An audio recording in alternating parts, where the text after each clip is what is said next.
اعوذ باللہ من الشیطان الرجیم بسم اللہ الرحمن الرحیم رب المشرقین و رب المغربین، وہ رب ہے مشرقوں کا بھی، دونوں مشرقوں کا اور دونوں مغربوں کا۔ یہ تسنیہ کی جو مناسبت سے یہاں پر مشرقین و مغربین کہا، کہیں مشارق والمغارب ہے، رب المشارق والمغارب، کہیں مشرق و مغرب ہے، اور یہ سب ٹھیک ہے۔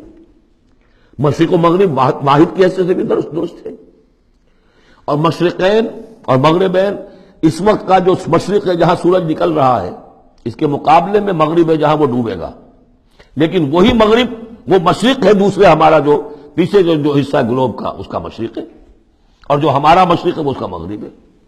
تو دو مشرق دو مغرب۔ پھر یہ کہ ہر نقطہ جو ہے زمین پر وہ مشرق بھی ہے مغرب بھی ہے، کسی نہ کسی وقت وہاں پر سورج جو ہے طلوع ہو رہا ہے، کبھی وہاں پر غروب ہو رہا ہے، تو مشارق والمغارب۔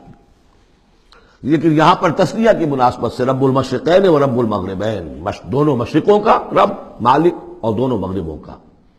فَبِأَيِّ آلَاءِ رَبِّكُمَا تُكَذِّبَانِ مَرَجَ الْبَحْرَيْنِ يَلْتَقِيَانِ، اس نے چلا دیے دو دریا جو آپس میں ملے ہوئے بھی ہیں، بینہما برزخ لا یبغیان، لیکن ان کے مابین ایک ایسا پردہ حائل ہے کہ وہ ایک دوسرے میں گھستے نہیں ہیں، داخل نہیں ہوتے، اپنی حد کے اندر رہتے ہیں۔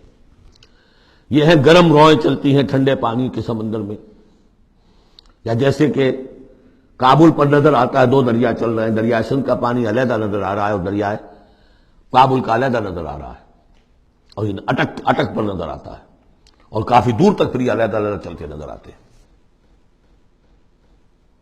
فَبِأَيِّ آلَاءِ رَبِّكُمَا تُكَذِّبَانِ يَخْرُجُ مِنْهُمَا اللُّؤْلُؤُ وَالْمَرْجَانُ، اور ان دونوں سے نکلتے ہیں موتی بھی اور مونگے بھی۔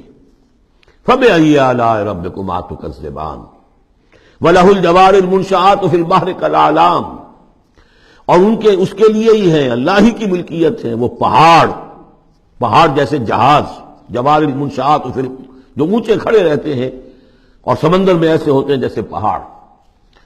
پچھلے زمانے میں بھی تو اگرچہ بادبانی ہوتے تھے، جب بادبان کھل جاتے تھے تو بڑی اونچی اونچی جو ہے بادبان ہوتے تھے ان کے، پہاڑ کی طرح، پہاڑیاں چھوٹی چھوٹی، اور آج جو کچھ چلتے ہیں بڑے بڑے جہاز، ان کو تو دیکھیں تو واقعی تو وہ پہاڑ ہوتے ہیں سمندر میں۔ فَبِأَيِّ آلَاءِ رَبِّكُمَا تُكَذِّبَانِ كُلُّ مَنْ عَلَيْهَا فَانٍ۔ اب یہ جو یہاں آئی ہیں اب تک آیات، اللہ کی صنائی، اللہ کی قدرت نوٹ کریں گے جب ہم سورہ واقعہ پڑھیں گے۔ پہلے آیا ذکر قرآن، اس کی عظمت، اور اس کا جو ایک مضمر ہے چیز کہ انسان کو اس قرآن کی عظمت اور فضیلت کو سمجھ کر اگر اللہ نے وہ جو شعر علامہ اقبال کا، اگر یک قطرہ خون داری اگر مشتے پرے داری، بیا با من تو آ موزم طریق شاہ بازی را، اگر تمہارے جسم میں کوئی قطرہ خون ہے اور کوئی مٹھی بھر پر بھی تمہیں دے رکھے ہیں، اے چڑیا اے بیا، آؤ کہ میں تمہیں شاہ بازی کے طریقے سکھاؤں۔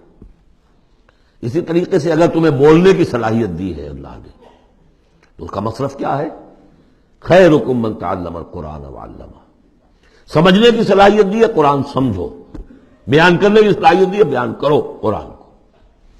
پھر یہ کہ اللہ تعالیٰ کی تخلیقی قوت، اس کا تذکرہ ہوا۔ وہاں آپ دیکھیں گے یہ بالکل الٹی یہی ترتیب ہوگی، آخر میں قرآن مجید کی عظمت، اس سے پہلے اللہ کی تخلیقی عظمت، اللہ کے یہی جو اعلیٰ ہے، اس کے بعد اب پہلے جہنم والوں کا تذکرہ یہاں ہو رہا ہے، وہاں بعد میں ہوگا۔ فرمایا کل من علیہا فان، جو بھی ہے اس زمین پر جو بھی مخلوقات ہیں سب فنا ہونے والی ہے۔ وَيَبْقَى وَجْهُ رَبِّكَ ذُو الْجَلَالِ وَالْإِكْرَامِ، باقی تو رہے گا صرف تیرے رب کا منہ، تیرے رب کا چہرہ، جو بہت بزرگی والا ہے اور بہت عظمت والا ہے۔ اب یہ کہ اللہ کا چہرہ ہم کیا اس کو نہیں سمجھ سکتے، آیات متشابہات میں سے ہوگا۔ جو اس کا مفہوم سمجھیں گے وہ یہ ہے اللہ کی ذات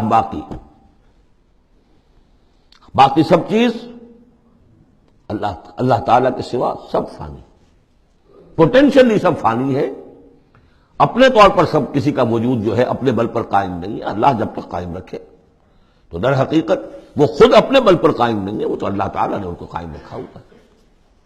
کل من علیہا فان، اللہ باقی من کل فان، اللہ ہی باقی ہے، باقی تمام فانی ہے۔ وَيَبْقَى وَجْهُ رَبِّكَ ذُو الْجَلَالِ وَالْإِكْرَامِ فَبِأَيِّ آلَاءِ رَبِّكُمَا تُكَذِّبَانِ يَسْأَلُهُ مَنْ فِي السَّمَاوَاتِ وَالْأَرْضِ، جو بھی ہے آسمان اور زمین میں وہ سب اس کے در کے سوالی ہیں، اسی سے مانگ رہے ہیں۔ وجود بھی ملا ہے اسی سے، حیات کسی کے پاس ہے دی ہوئی ہے اسی کی، کوئی صلاحیت ہے تو دی ہوئی ہے اسی کی، کوئی ذہانت ہے تو دی ہوئی ہے اسی کی، روز کا رزق جو آ رہا ہے اسی کا عطا کرنا، ہر ایک سائل ہے۔ جو سورہ محمد میں ہم نے پڑھا کہ تم سب فقراء ہو واللہ هو الغنی وانتم الفقراء، تم سب کے سب محتاج ہو، تمہارا وجود مستعار، تمہاری حیات مستعار، تمہیں علم جو دیا اس نے دیا جتنا دیا، ولا یحیطون بشیء من علمہ الا بما شاء، تو تمہاری کیفیت ہے۔ یسألہ من فی السماوات والارض، اسی سے مانگتا ہے جو بھی ہے آسمانوں میں اور زمین میں۔ کل یوم ہوا فی شان، وہ ہر دن ایک شغل میں ہے، اس کی ایک مصروفیت ہے، یا میرے نزدیک اشارہ ہے اسی بات کی طرف، یدبر الامر من السماء الى الارض ثم یعرج الیہ فی یوم کان مقدارہ الف سنۃ مما تعدون۔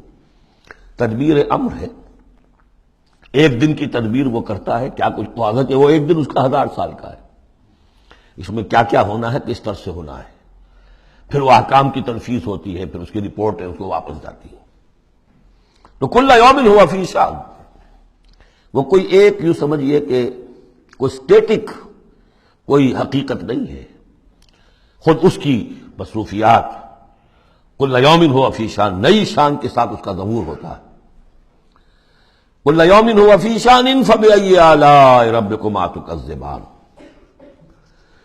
سنفرغ لکم ایھا الثقلان۔ اب یہاں پر کھل کر بات کی کہ یہ تکذبان کیوں کہا جا رہا ہے، ہم جلد ہی فارغ ہو جائیں گے تمہارے لیے، اے دو بھاری قافلوں، اے انسانوں کا قافلہ اور اے جنات کے قافلے۔ ابھی جو ہے اس کائنات کو ہم نے چلایا ہوا ہے، ابھی مہلتیں ہم نے دے رکھی ہیں، وقت مقرر کیا ہوا ہے، اجل مسمى ہے اس کائنات کی بھی اور ہر قوم کی بھی، لکل امت اجل، ہر امت کے لیے بھی ایک اجل ہے، ہر ایک فرد کی اجل ہے، وہ سب ہے لیکن القریب۔ فبأي آلاء ربكما تكذبان، تو اے جنات اور اے انسانوں کی جماعتوں، تم اپنے رب کی کن کن نعمتوں کا اور کن کن صنائیوں کا، کن کن قدرتوں کا انکار کرو گے۔ صدق اللہ العظیم۔